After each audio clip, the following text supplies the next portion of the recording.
আসসালামু আলাইকুম। ফাহিম আশরাফ ঋষভ পান্তের মতো কোনো কিছু করতে চাচ্ছিল কিনা, দুইবার বোলিং করতে এসে ফাহিম আশরাফ বোলিং করে নাই। পরবর্তীকালে তিনি মাঠে শুয়ে পড়েছেন। এই ঘটনাটি এর আগেও ঘটেছে। এশিয়া কাপ খেলার আগে টি-20 বিশ্বকাপে সাউথ আফ্রিকার মুখোমুখি ইন্ডিয়া হয়েছিল। সেখানেও ঋষভ পান্ত ডিস্ট্রাক্ট করার চেষ্টা করেছিলেন এবং ঋষভ পান্ত সফলও হয়েছে। পরবর্তীকালে হেনরি ক্লাসেন আউটটাও হয়ে যায়।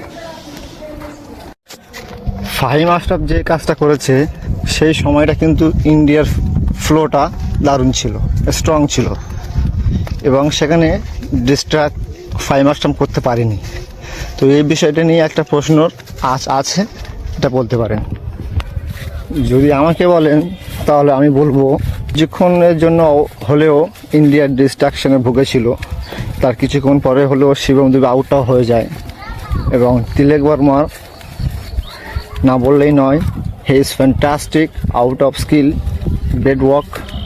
তিলক বর্মা বেস্ট অফ লাক, ভালোই খেলেছে। দেখুন, আমাদের দেশে একটা কথা আছে, ইন্টেন্ট, কনফিডেন্স, দক্ষতা, এগুলো থাকা চাই। যেখানে সেখানে দক্ষতা দেখালে চলবে না, সঠিক জায়গায় সঠিক সময় ইউজ করতে হবে। সবাই তো আর ঋষভ পান্ত MS ধোনি হতে পারে না। ইন্ডিয়ার জন্য best of lakh, team India is winner. Have a nice day.